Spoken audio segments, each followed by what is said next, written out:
Кітап адамзат қоғамының ұлы жетістігі, ұлы ұстазы. Кітап білім бұлағы, білімнің қайнар көзі. Кітаптың бетін ашқан сайын тылсым дүниені, жаңа құндылықтарды үйренеміз. Кітап оқу адамға өзіндік әсер етіп, оның адам болып қалыптасуында маңызды рөл атқарады. Наданмен дос болғанша, кітаппен дос бол деген сөз текке айтылмаған.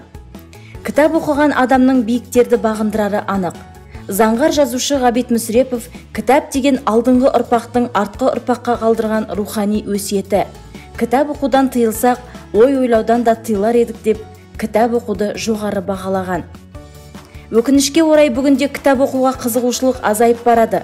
Ғаламтор, әлеуметтік желілерге деген құштарлықтың артуынан құнды қазынаға деген қызығушылық төмендеді. Адамзат ойлап тапқан ең ғажайып құбылыстардың бірі кітап оқу екені белгілі. Кітап оқу рухани жан дүниені жандандырып, адами қасиетті арттырады. Сондықтан да кітап құндылығын жоймайтын алтын қазына болып қала бермек. Ұлы Абай: пайда ойлама, ар ойла, талап қыл терең білуге, артық білім кітапта, ерінбей оқып көруге деп, ұрпағына кітап оқуды өсиет еткен. Кітаптың адам өміріндегі маңызы өте зор. Кітапты көп оқыған сайын адамның таным көкжиегі кеңейеді. Ертеңім еңселі, келешегім кемел болсын дейтін адам кітап оқуды әдетке айналдыруы керек. Біз кітап оқуды өмірлік дағдыға айналдырған кітап сүйер қауымбыз. Жақсы кітап жан азығы дегендей, сіздерді кітап оқуды әдетке айналдырып, кітап сыйлауға үндейміз.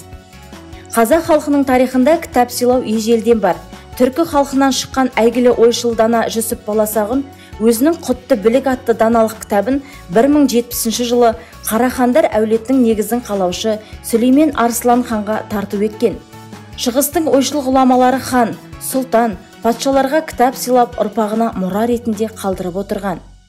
Кітап әрқашан құндылығын жоймайтын бағалы сыйлық болып қала бермек.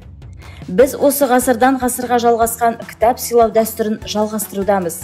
Кітап сыйлау бір-бірімізге деген құрмет пен сыйластықтың белгісі, ал кітапты сыйлық ретінде қабылдау қуанышты сезімнің бірі. Кітаптың құндылығын түсінген адам оны бағалы сыйлық ретінде қабылдап, рухани қазынаға құмарта түседі. Сіздерді осы ізгі дәстүрді жалғастыруға шақырамыз. Кітапханамызда кітапқұмар жастар өте көп. Кітап сыйлау үрдісін жалғастырып, кітап құдіретін түсінетін Сағыныш Сағынайға кітапханада жарыққа шыққан әңгімелер мен ертегілер жинағын тарту етеміз. Сиқырға толы ертегілер әлемі балаға да, баршаға да қызықты деген ойдамыз. Мен кітап оқығанды жақсы көремін. Осы ертегілерді зор қызығушылықпен оқып шығатыныма сенемін. Кітап сыйлайтын игі бастамаларыңыз жалғасын таба берсін. Кітап оқуды қолдауда кітап сыйлау дағдысы жалғасын табады деген ойдамыз. Осы бағалы бастама кеңінен қолдауға ие болады деп, Павлодар облыстық көзі көрмейтін және нашар көретін азаматтарға арналған арнайы кітапханасына жолдаймыз.